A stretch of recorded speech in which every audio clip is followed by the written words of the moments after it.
અમને કોઈ બેટ બોલ નહીં ટીચર ના પાડું આ ભર બપોરમાં તડકા તાપમાં અહીંયા ચૂપચાપ મારી હાથે છે ને 2 કલાક હુઈ જજે ઈ તો તું જોજે મારા કરતા ખરાબ કોઈ નહીં હોય હુઆ માન તો બપોર પડે ને તમારા ધંધા ચાલુ થઈ જાય છે ચલ બચ્ચાઓ તમે લોકો આટલી બધી ગરમીમાં પ્લીઝ બહાર નહીં રમો. યોહાન તું તારા બધા ફ્રેન્ડ્સને લઈને આપના હોમ થિયેટરમાં મસ્ત એસી ચાલુ કરીને PS5 રમ. ઓકે જો આ ફ્લાવરનું શાક છે રોટલી છે ગરમ મસાલાની દાળ ને ભાત ફટાફટ જમીને પરવાર એટલે મને હો પરવાર આવે મને નહીં ભાવે. તો ફ્લાવર હો નહીં ભાવતું તો હું કરું નવા શાકભાજી ઉગાવું જો ખાવું હોય તો ખા નહીં તો છે ને આજે ભૂખો હુઈ જજે કઈ નહીં. મમ્મા નોઝ યોહાન કે તને નથી ભાવતા રોટી સબ્જી એટલે જ તો મમ્માએ જ્યોત્સનાબેનને કહીને તારું સ્પેશિયલ એલિયો ઓલિયો બનાવ્યું છે.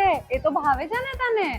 એક મિનિટ પણ ઠરીને ઘરમાં બેસતો નથી તને કહી દઉં છું હોમવર્ક કરીને નવરો પડજે પછી છેલ્લા દિવસે હું તને હોમવર્ક કરાવવા નથી બેસવાની. યોહાન પ્લીઝ બેબી તું આઈપેડમાં પછી રમજે તું પહેલા હોમવર્ક કરવા બેસી જા પ્લીઝ. તું મેથ્સનું કર એટલી વાર છે ને મમ્મા ઇંગ્લિશ પ્રોજેક્ટ રેડી કરતી થાય. ઓકે મમ્મા તારી હેલ્પ કરશે. ચલની પ્લીઝ કરી દે ની દીકરા.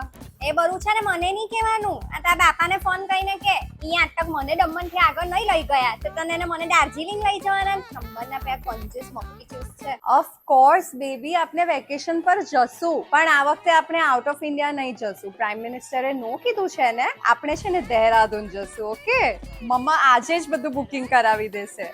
ઓ ભગવાન હવે તો લોકોનું વેકેશન પતે ને તો મને શાંતિ થશે.